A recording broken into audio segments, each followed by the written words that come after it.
Hello students, welcome back to your own channel own tutorials coaching. आज video से class 12 का बिल्कुल नया चैप्टर मैं स्टार्ट करने वाला हूं, जिसका नाम है accounting for partnership firm fundamentals. ये देखिए क्लास 12 का मोस्ट इंपॉर्टेंट चैप्टर है। चाहे आप सीबीएसई बोर्ड के हों, आईएससी बोर्ड से हो, यूपी बोर्ड से हो, स्टेट बोर्ड से हो या एनआईएस बोर्ड से, ये चैप्टर आपका 110% एग्जाम में हमेशा पूछा जाता है। तो इस चैप्टर के बेसिक पॉइंट्स को बिल्कुल ध्यान से देखिएगा कि कैसे मैं आपको बता रहा हूं कौन कौन से मेन चीजें हैं जिसपे आपको और ज्यादा फोकस करना पड़ेगा। सबसे पहले बात कर लेते हैं कि इस चैप्टर में आप पढ़ने क्या वाले हैं। तो यहाँ सबसे पहले हम लोग पढ़ेंगे definition, then features of partnership, then partnership deed, ये मोस्ट इंपॉर्टेंट टॉपिक है आपका शॉर्ट के लिए। Then profit loss appropriation account, ये है आपका इस चैप्टर का हीरो। यहां पूरे चैप्टर में आपको सिर्फ और सिर्फ प्रॉफिट लॉस एप्रोप्रिएशन अकाउंट ही प्रिपेयर करना है, या उसके टर्म्स, जो उसके अंदर कुछ टर्म्स होंगे, interest on capital, salary, commission, उन सब की आपको अच्छे से बेसिक पॉइंट्स पता होने चाहिए। नेक्स्ट आता है आपका partners capital account, then general entries, then sub divisions of PL appropriation account के जो टर्म्स मैंने अभी आपको बताए, देन पास एडजस्टमेंट, और लास्ट में एक टॉपिक हम लोग पढ़ेंगे गारंटी ऑफ मिनिमम प्रॉफिट। तो ये आप इस तरीके से सीक्वेंस में इस चैप्टर को पढ़ने वाले। तो आइए स्टार्ट करते हैं इस वीडियो को, और सबसे पहले बात कर लेते हैं definition and features of partnership. सबसे पहले याद रखिएगा कि जो आपकी क्लास 11 की अकाउंट्स थी वो सोल प्रोप्राइटरशिप या सोल ट्रेडर पर बेस्ड थी। सोल ट्रेडर मतलब क्या होता है कि एक पर्सन अपना बिजनेस रन कर रहा है, तो जो भी उससे प्रॉफिट होगा, लॉस होगा, जो भी सामान वो खरीद रहा है, बेच रहा है, उसके हम लोग को जनरल एंट्रीज, लेजर, ट्रेडिंग, सारे लेजर्स हमने प्रिपेयर किए थे।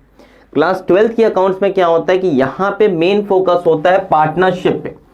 पार्टनरशिप का देखिए मतलब क्या होता है, जब दो या दो से ज्यादा पर्संस मिलके किसी बिजनेस को रन कर रहे हैं, तो जो प्रॉफिट होगा वो प्रॉफिट और आपस में क्या करेंगे, डिस्ट्रीब्यूट भी करेंगे।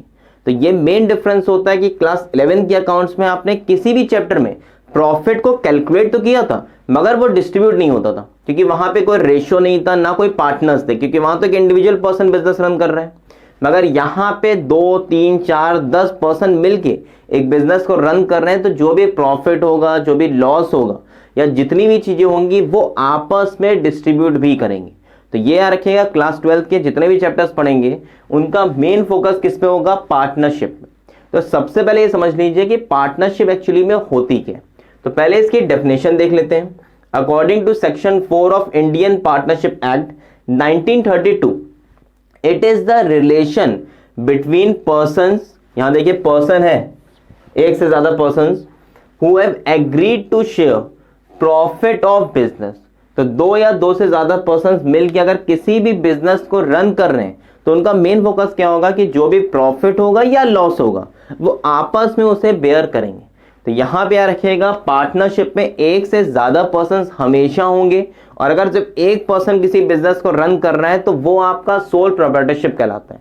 तो क्लास 11 के अकाउंट्स याद रखिएगा, उसमें जितनी भी चीज आपने पढ़ी थी वो यहां पे आपको चैप्टर्स को समझने में हेल्प करेंगी, मगर लास्ट में आपको जो भी प्रॉफिट है, सैलरी है, या जो भी चीजें हैं उसे पार्टनर्स में डिस्ट्रीब्यूट करना पड़ेगा। अब देखिए यहां पे पार्टनरशिप के कुछ फीचर्स होते हैं, उसका थोड़ा आपको मैं थ्योरी बता देता हूं कि जितने बच्चे सीबीएसई बोर्ड से उनके एग्जाम में शॉर्ट क्वेश्चंस में, ऑब्जेक्टिव में ये सब चीजें पूछी जाती हैं। आईसीएससी में तो आपके 2 मार्क्स के क्वेश्चंस आते हैं, उसमें ज्यादातर न्यूमेरिकल का ही कुछ पार्ट आता है, मगर तब भी आपको थोड़ा बहुत बेसिक पता होना चाहिए। तो सबसे पहले बात कर लेते हैं फीचर्स या कैरेक्टरिस्टिक्स ऑफ पार्टनरशिप। अब यहां देखिए फर्स्ट पॉइंट है 2 और मोर पर्सन। ये याद रखिएगा, हमेशा एक पर्सन कभी भी पार्टनरशिप में नहीं आएगा। पार्टनरशिप मतलब होता है कि पार्टनर्स और उनके बीच में कोई एग्रीमेंट हुआ है, प्रॉफिट से रिलेटेड, बिजनेस से रिलेटेड, प्रॉफिट शेयर से रिलेटेड। तो यहां पे एक से ज्यादा पर्सन होने जरूरी है। एटलीस्ट मिनिमम आपके 2 पर्सन हो और मैक्सिमम 50%। अगर 2 पर्सन नहीं है तो वहां पे पार्टनरशिप नहीं हो सकती। पार्टनरशिप के एटलीस्ट आपको 2 पर्सन चाहिए।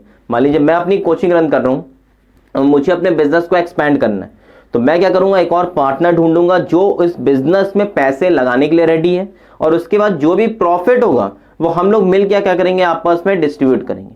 तो इसलिए यहां पे मिनिमम आपके 2 पर्सन तो होने जरूरी है। नेक्स्ट होता है एग्रीमेंट। एग्रीमेंट के बारे में भी आपको एक टॉपिक बताऊंगा, उससे हम लोग बोलते हैं पार्टनरशिप डीड भी। एग्रीमेंट देखिए आपका जरूरी होता है, क्योंकि एग्रीमेंट क्या होता है, एक रिटन फॉर्म है। कल को मैं अगर उससे धोखा दे रहा हूं या वो मुझे धोखा दे रहा है, तो उस एग्रीमेंट के बेस पे मैं उसके खिलाफ या वो मेरे खिलाफ कोर्ट में जाके केस कर सकते हैं। मगर हम लोग ने अगर कोई एग्रीमेंट नहीं किया है, बस म्यूचुअली बोल दिया चलो यार तुम प्रॉफिट का शेयर इतना रखना, मैं प्रॉफिट का शेयर इतना रखूंगा, तुम इतनी सैलरी लेना, मैं इतनी सैलरी लूंगा, तो वहां आगे जाके दिक्कत होती है। तो इसलिए यहाँ पे एग्रीमेंट कराना आपके लिए क्या होता है, जरूरी होता है कि आप रिटन एग्रीमेंट करा लीजिए, जिसमें सारी टर्म्स कंडीशन अपनी बिजनेस के लिख लीजिए, कितना profit, salary, interest on capital, जो भी चीजें हम लोग आपस में डिस्ट्रीब्यूट करेंगे उसका रेशियो क्या होगा, कितना पार्ट वो रखेगा, कितना पार्ट मैं रखूंगा। नेक्स्ट होता है existence of business and profit motive. तो यहां पे रखेगा जो भी आपकी पार्टनरशिप होती है वो एक बिजनेस पे बेस्ड होती है, कि मैं और वो मिलके एक बिजनेस को रन कर रहे हैं, जिसका मेन मोटिव क्या होगा कि हम लोग को प्रॉफिट होना चाहिए। अगर लॉस होगा तो वो एग्रीमेंट या वो पार्टनरशिप आपकी लॉन्ग टर्म तक रन नहीं हो पाएगी। मगर प्रॉफिट हो रहा है तब तो मैं भी काम करता रहूंगा और वो भी काम करता रहेगा। नेक्स्ट होता है शेयरिंग ऑफ प्रॉफिट, और जो भी प्रॉफिट होगा उस पार्टनरशिप से, ठीक है, उस बिजनेस से, वो पार्टनर्स क्या करते हैं, आपस में डिस्ट्रीब्यूट कर लेते हैं। मैं कुछ शेयर रखूंगा, वो कुछ शेयर रखेगा। पहले क्या होता है, शेयर आपका डिसाइड होता है, अगर शेयर डिसाइड नहीं होता है तो हम लोग इक्वली भी प्रॉफिट को डिस्ट्रीब्यूट कर देते हैं। Relation of principal and agent, ये देखिए इंपॉर्टेंट पॉइंट होता है कि जितने भी पार्टनर्स हैं उनके बीच में आपस में जो रिलेशनशिप होता है वो पार्टनर्स का भी होता है और एजेंट का भी होता है। अब इसको बिल्कुल छोटे से एग्जांपल से आपको एक्सप्लेन करता हूं। मान लीजिए मैं किसी फर्म का पार्टनर हूं, मैंने एक डिसीजन लिया या मैंने कोई एक्ट किया है, तो उस एक्ट में सारे पार्टनर्स क्या होंगे, इन्वॉल्व हो जाएंगे। अगर मेरी वजह से फर्म को प्रॉफिट हो रहा है तो भी वो प्रॉफिट में हिस्सेदार होंगे, अगर मेरी वजह से फर्म को लॉस हो रहा है तब भी वो पार्टनर्स उस लॉस में इन्वॉल्व होंगे, उन सबको उस लॉस को बेयर करना पड़ेगा।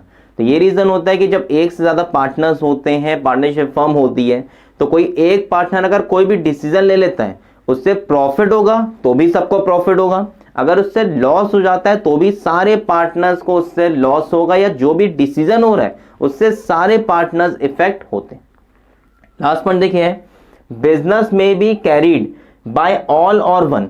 ये भी एक देखिए पॉइंट होता है कि या तो सारे पार्टनर्स मिलकर किसी बिजनेस को रन कर रहे हैं, या कभी क्या होता है कि किसी पार्टनर के पास बहुत सारा पैसा है, उसने कह दिया मैं आपके बिजनेस में पैसे लगा दूंगा मगर मैं उसमें काम नहीं करूंगा, आप काम करिए, डिसीजन लीजिए, आपको कोई प्रॉब्लम होती है आप मुझसे कंसल्ट कर लीजिए, मगर जो प्रॉफिट का शेयर होगा वो आप भी लेंगे और मैं भी लूंगा।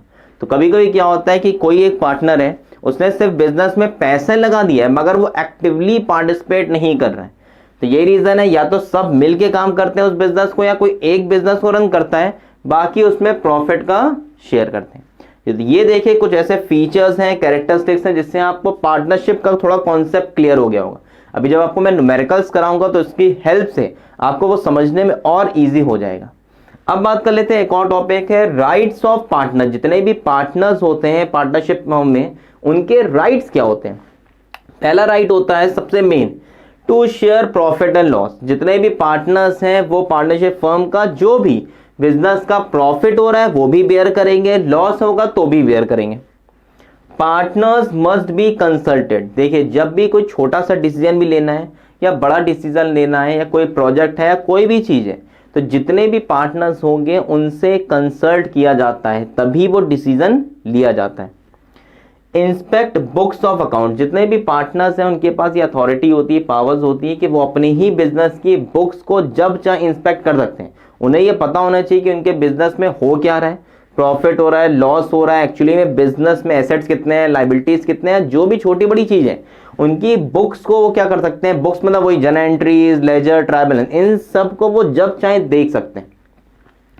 Joint owner of property. अब देखिए पार्टनरशिप में जो भी बिजनेस की प्रॉपर्टी होती है वो सारे पार्टनर्स की जॉइंट प्रॉपर्टी होगी। जब भी वो लास्ट में सेल आउट होगी तो हर पार्टनर को अपना अपना शेयर क्या होगा, रिसीव होगा। If he gives loan to firm, अगर किसी पार्टनर ने अपने ही बिजनेस को लोन दिया तो उस केस में उसे इंटरेस्ट रिसीव होता है। अगर क्वेश्चन में स्पेसिफिक नहीं दिया है तो हमेशा वहां पे 6% पर एनम इंटरेस्ट उस पार्टनर को रिसीव होगा। मान लीजिए मैंने अपने ही बिजनेस को 1 लाख का लोन दिया, तो जितने भी पार्टनर्स हैं वो इसके बिहाफ पे मुझे इंटरेस्ट क्या करेंगे, पे करेंगे। और इंटरेस्ट अगर क्वेश्चन में स्पेसिफिक नहीं होगा तो हमेशा 6% पर एनम पे करना होगा। And every partner can retire after giving notice. कोई भी पार्टनर अगर अब ये सोच रहा है यार मुझे इस बिजनेस में अब नहीं रन करना है, मुझे इस बिजनेस से रिटायर हो जाना है या फर्म छोड़ के जाना है, तो उस केस में बस वो एक नोटिस देगा, उसका जो भी शेयर होगा वो उसे रिसीव हो जाएगा। तो यहाँ पे जब कोई चाहे पार्टनर एंटर भी कर सकता है और जब कोई चाहे पार्टनर रिटायर भी कर सकता है फर्म से।